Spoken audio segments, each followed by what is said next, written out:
don't ask me, go and speak to people at IDP who can really advise you. It depends on what your aim is with the certificate, which test you need to do. Yeah, so I can't really advise you. I think IDP or Marilyn is going to hate me for this, but I think if you don't need academic and you want to do something that's maybe a little bit less stressful, the general training is of a very different level because it's not looking for academic language. I don't want to say it's easier because we're not allowed to, but I do think it is because it's not looking for academic language. So if you have that choice and you're doing academic and you find that really hard, explore the options to do general because you don't always need academic. Good. So at the moment you can choose for years, I think for about 29 years now, big celebration next year, we've had paper-based IELTS. Now for people from my generation, not a problem, I quite love to write with pencil and paper, that's all good. But as you know, and particularly people born after 1986, I think you've grown up sort of with this, with Wi-Fi, with computers, with tablets. So a lot of students over the years have asked us, why not computer-based IELTS? Because I type much faster than I write. So it's taken a couple of years, but finally this year, I think last year we started rolling out in about 16 countries this opportunity to do CD IELTS. So you can now choose in Egypt paper-based IELTS or computer-based IELTS. You still have a choice. I don't know for how much longer that choice is there, because we are dying out these dinosaurs that write with pencils. But at the moment you can still choose. So this is your choice, but also paper or computer still is your choice. Looking at the questions you get in the computer-based IELTS, it's exactly the same. So you've got your reading, listening, writing questions, they're exactly the same. 40 questions for listening, 4 different sections. 40 questions for reading, 3 different passages, and your 2 questions for writing. No difference. Content, no difference. Just the way it gets to you is different. You're reading off a screen. You're typing your answers in on the keyboard instead of writing it. Timings, I elaborate a little bit more on that in a minute. Marking, exactly the same as well. As you know, I think you are all aware of that now. The writing is always scanned if you do it by hand, and that is marked on a computer in Australia or Canada. So that's the same, it's just that we don't have to scan it anymore. It's still marked in those 2 countries.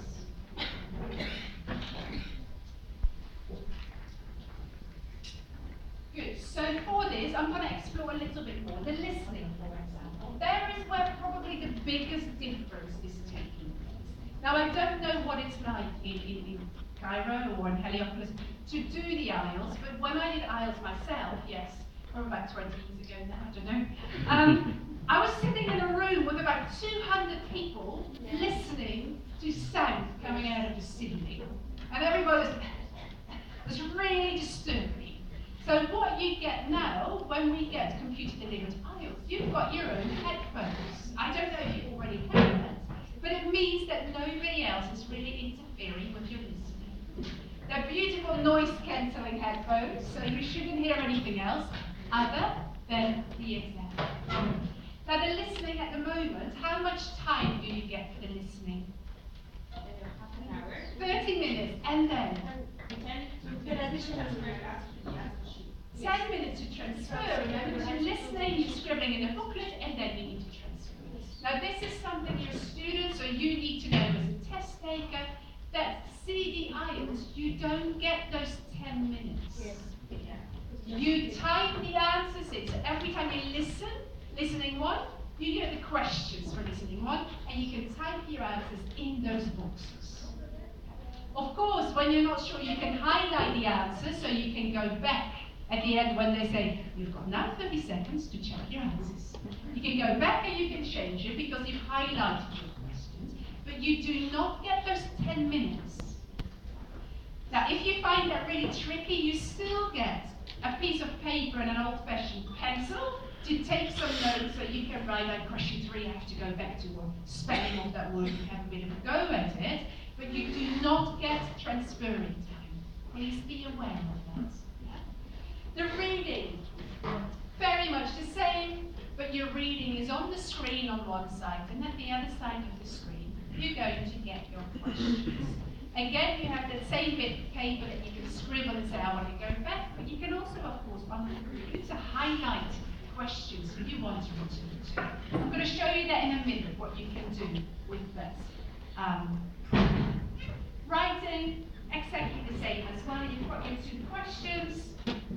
Question is on one side, and you can write on the screen at the other side. So you keep on seeing that question. So the good thing is that you don't have to go between pages and everything, right? It's all in front of you there.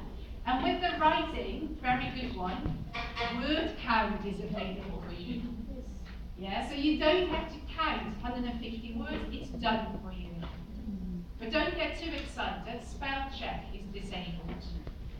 So you can't check your spelling, I'm very sorry, that's not going to help there.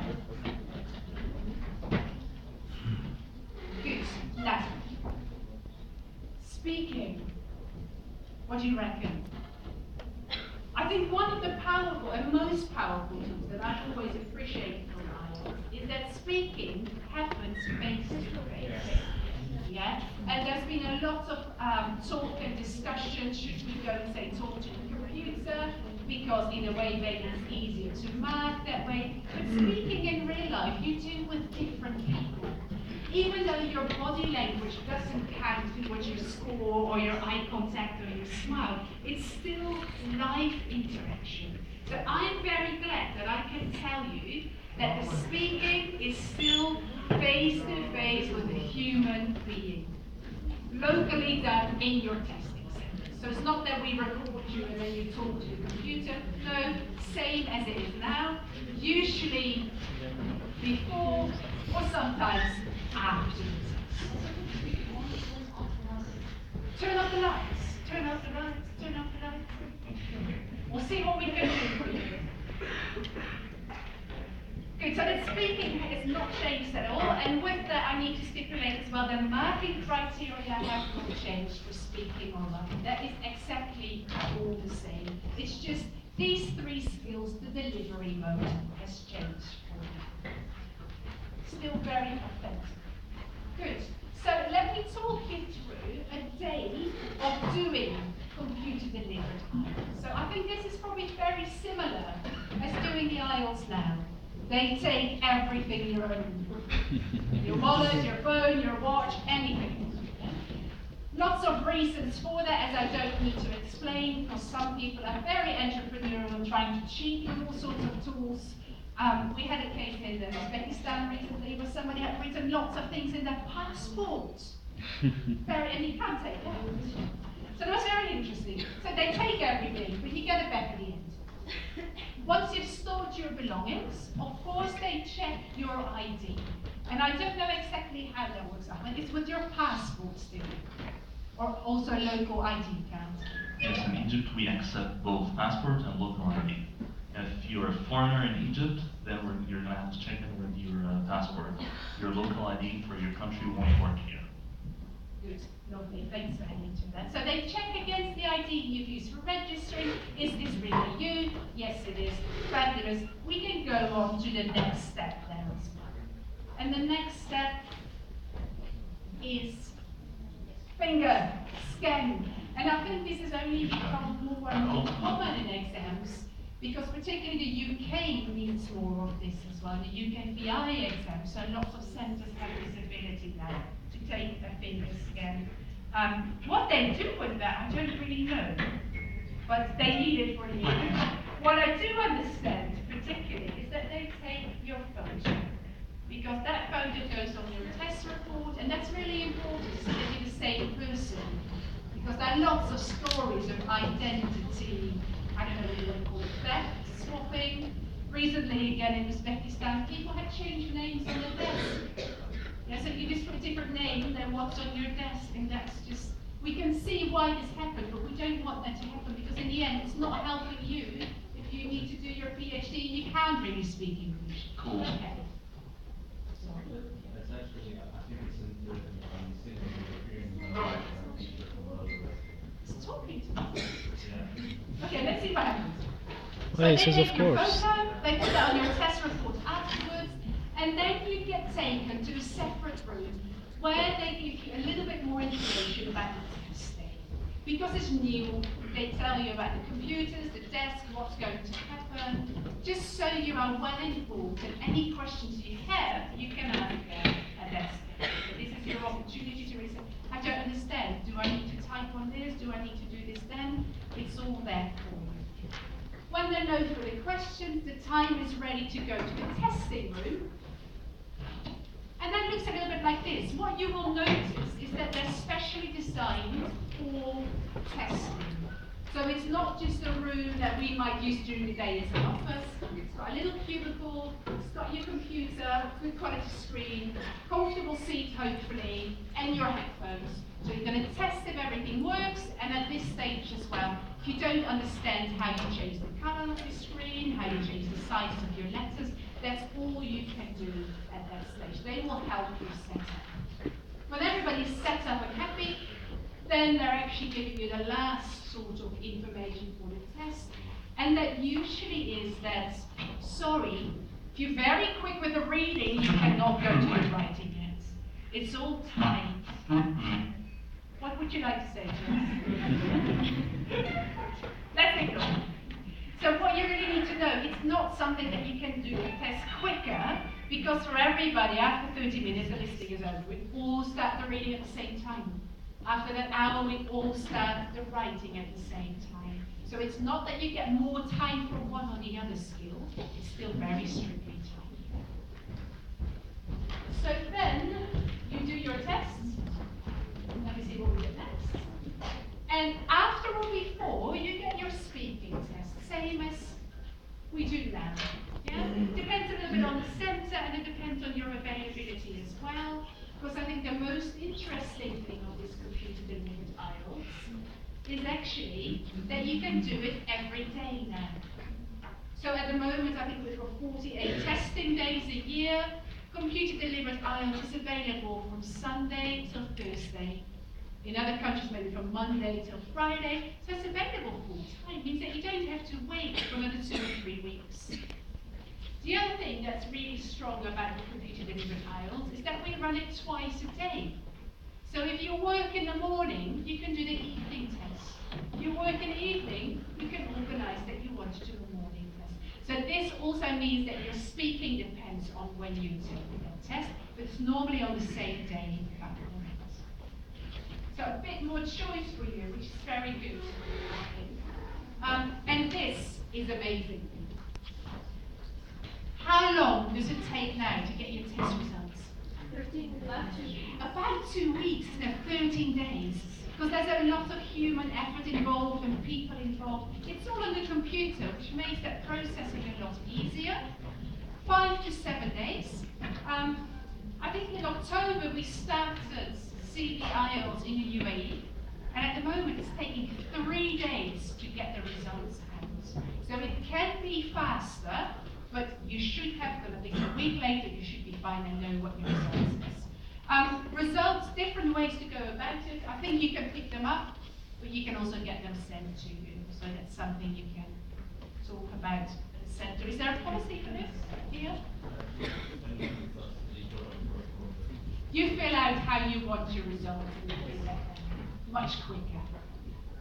Good. I spoke about this already, so it's really up to you when you want to do the test. You can make your choice, and you can even book multiple tests. Now, I'm not saying that's a good thing to do, but some people feel it's fine to book because I need to redo it maybe in a couple of weeks, and I want to be sure the day is there. So there are those options, but I'm not a big fan of advising them, because you might well get the score you want, and I don't want to waste that money. About the test room. Now this for me is really important. I don't know what you're like. I don't like noise. It disturbs my brain. I can't think. So in the past, like I said to you, when I did my IELTS in New Zealand, there were like 200 people in this room. Me and my students, it was hilarious. Teacher, why are you here? But I thought as a teacher, I probably have to experience what it's like. I know I'm a native speaker, but it was a really good experience. And what I found really annoying was the noise. All these sounds were so distracting 200 people around you. You're in a quiet room with a max of 24 candidates. Yeah, so there is not 200, there's 23 other people in that room, and an invigilator who's around, but that's it. So there's no moving of seats, there's no noise going on. Hopefully you're very comfortable, because I remember I did my IELTS on a seat like this. I was quite sore after like 2.5 hours. I was quite happy to get home. So it should be a lot more comfortable experience for you, with a lot less people around. Because you have less people, there's also less waiting. With the paper-based tests, I don't know if you've experienced it, there's checking of passports of all these people. That's 200 people. Then there is, okay, we finished with the reading, can we get the booklets back? There's counting of all the materials. So there was a lot of waiting in between your sections. That's not there, it's all automatic. 30 minutes are done, ting, reading starts, ting, counting starts. So it's quite effective. If you do the morning test, then you get your speaking, you could be done before lunchtime, all done. Quite nice, actually. And this is another pro, headphones. Now I don't know who flies a lot, but when I fly, I really like my noise cancelling headphones because there's so much noise. And you get them for the listening, so you don't hear anything else other than that. But if you ask me, I would wear them during the reading and the writing as well, because it takes away all the other noise in the room, so why not? If you're really disturbed by sounds, they're there for you. You just put them on, turn the noise cancelling on, and you don't hear anything. So a good tool to make that easier. No, nog wel in het handel. Right, what else have we got? I'm gonna take it anyway. Well, I spoke about that sort of a summary for the differences. I think this is the biggest difference. And also, it's available a lot more. And what was the difference with the listening? No more extra time. So you've got 30 seconds to check your answers. It becomes really important because you don't get transfer. And the price? The price? Well, I don't know the difference. Very good question, my dear. I'm going to pass it on. Okay, the price actually, for a paper-based test, you can take the test for 2,600 Egyptian pounds. For computer-delivered IELTS, you can take it for 200 more, so it's going to be 2,800 Egyptian pounds. 200 pounds more than the paper-based, so it's going to be 2,800. Yeah. It's not a cheap exam, and that's why I say don't sign up for multiple sessions if you don't have to. But thinking about how many humans are involved in the exam, I don't know if you came to my session the year before last, we talked about speaking examiner. As someone who marks your listening, and a different examiner marks your reading, and a different person writing task 1, and a different person writing task 2. And then when your scores are a little bit strange, 5, 5, 8, 7, somebody else marks everything again. So there could be about 6 people involved in all of that, and then you have the admin people. So it's actually quite, rich in human resources. So let's maybe explain. Good. So this is what it looks like. Computer screen, and you can change the text size and your screen color. So maybe you want extra large letters, you can change it to extra large. You might not like this white because it hurts your eyes. You might want a light blue screen, yellow screen. You can change it all. And you can also change that resolution so you have good clarity when you read. We've all got our personal preferences. Not saying you use them, but you might want to make some changes. Also, what you will see, this is part of the listening. Your answers. Part 1, so you might go to question 3, and then you type in your answer. If you're not sure, you can highlight the answer to return to at the end of the test to check your spelling, or maybe see if it actually fits and the grammar is correct. So there's a way of highlighting. What's highlighted we can go back to, and there's 2 arrows there, backwards and forwards. So you can sort of go back between screens. Listening 1, listening 2, back to 1. It's very straightforward. Also, you can highlight those questions, so you can return to them later. But even nicer, this is what the reading looks like. So it gives you a nice example of that screen. You can make notes, so you can use a highlighter in the text, and you might want to make notes that you say are positive experience. Think about synonyms, for example, while you do your gist reading. The easy thing is here that it's all there. If you don't like that, just do that on that piece of paper that you still have available with a pencil. Just depends on what works best for your brain. And I told you already, an automatic word count.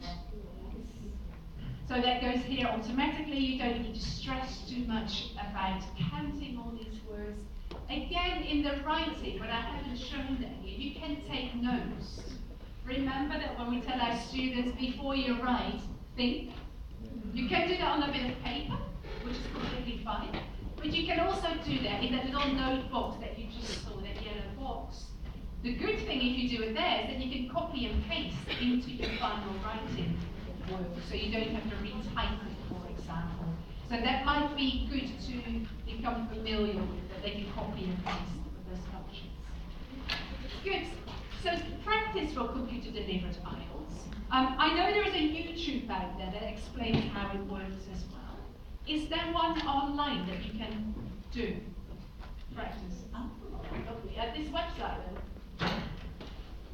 So this is the IDP website where you can find lots of practice materials. I don't know who asked me before break, where can I find materials to practice? On this website, if you're a teacher, you can find the teacher guides, you can find free practice exams with the answers, and the CD, so you can listen to all of that. And you also find your information about the online tests. You can also sign up for the testing there, and then you just have to be very careful when you sign up what symbol you use. Paper or a little computer symbol. That's what you click ممكن on. اخد صورة من الفيديو. So هو شغال. we definitely say go to this website It's nice. and go to IELTS practice test, and that's where you can select within there what you need. General or academic, again. Now ideally I would have shown you all this live, but I never trust the internet. So hence you get a bit of boring screenshots. Good. Then there's also the IELTS Access. That hasn't changed. I don't know if you're familiar with this. I use it a lot, but it's being used a lot in Dubai for writing. If you feel I want more feedback on my work, you can go to IDP. I think it's not a free service at the moment. $32? Yeah. So $32, you get a mock writing exam sent to you, and we hope that you do it in your 60 minutes. You send it back, and we ex-writing examiners will go and give you feedback. Now, we're not giving you a bench score because we don't think that's very helpful, but you can probably read the language and link it back to the bench scores, but we really point out you did this very well, you did this very well for each bench descriptor. However, work on this, think about this, and we give you some websites or links that you can work on to develop that particular skill. So you get a lot of constructive feedback that you can action with websites and links. Not Good. free, but it's a great tool if you keep on being stuck at 6.5 and you really want that 7. Then there is the masterclass as well. Now I have to look at Ahmed. Do you do that face-to-face here, or is it online? Yeah, we do it occasionally here, and we announce it on the website once we have a face-to-face masterclass. But for the most part, the masterclass webinar is the one that we rely on here, communicating links to all the registered candidates and test takers. Yeah, for everybody. So you might get me to do that because it's about 3 different people in Dubai that run the masterclass online. Get those headphones going here. Lucy. There is Lucy. Oh, sorry, no Lucy here.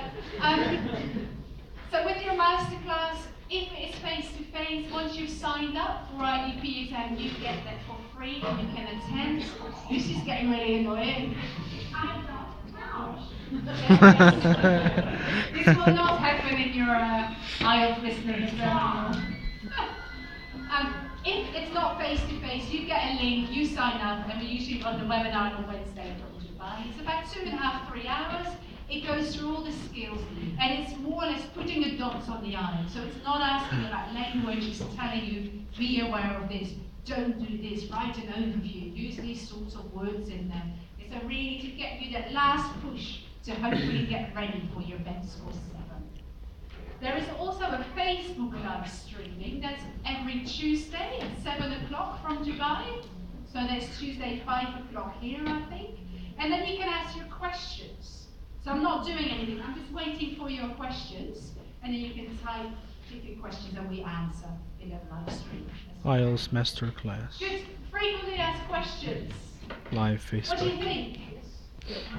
Yes? Well, I thought yes as well, and then I looked at the screen and then I thought, no, why not? Yeah, I will have a paper. Yes, exactly. So IDP says yes, I say no, because you get a pencil. But yes, you do get something to write with, but it's a pencil and paper. Good. Unfortunately not. You're just working at those set times. You don't get any other advantage if you work quicker. So work at a level that works for you, but make sure you finish within those 60 or 30 minutes. I have no idea what to answer to this, really. I would say if I had the choice now, I'd probably still do the paper-based, because I know I can write really quickly. If I type, I didn't grow up with a computer. No, if I type, I have like 6 fingers, I think, and I make a lot of spelling mistakes. So I don't know. They say it's not a problem because you all have the same amount of time. But if you need to go back after every word, which I sometimes do to make corrections in my spelling, because my fingers don't really communicate, I would say practice. If you are not so confident with using a keyboard, practice. And I know most of my students type like this. But I never had that generation. I don't know, when did I get a computer? I got email in 1996. I just got a computer when I was in secondary school. I was really old-fashioned, that computer. So maybe practice, so you know what to do and you get this. She got a computer after I was born 1 year. No. After I was No. born 1 year, Good. she got the computer. Test report form, yeah, is the same. Looks exactly the same. Your picture is on that and you can get it sent to you. You can choose how you want to get that delivered. Now, as I said to you, I'm just giving you a lot of information, so it's not very interactive here today. We spoke about that as well. Yes, you can, but I don't recommend you to because you might not even need that session. So centres where you can do the IELTS delivered, pay offers, same road. Sounds familiar? Not road, it's a city engineering. So that's where you can actually take those. In the future, we might well roll it out to other cities in Egypt as well. It's a lot of investment and it takes a lot of time because those rooms are specially designed. But let's see, we're rolling it out in Oman, I think, pretty soon. It's very exciting for us. Good. You have all this information, I think, as well. You know where to find IMP. Mr. Google can always help you with the exact details and phone numbers. So if you have any other questions after the session, use those email addresses and there's people there for you to answer. You can send me some pictures. Good. Oh, I was going to say this, but I'm happy to go back to that slide and say if you have any questions, feel free to ask. If you have no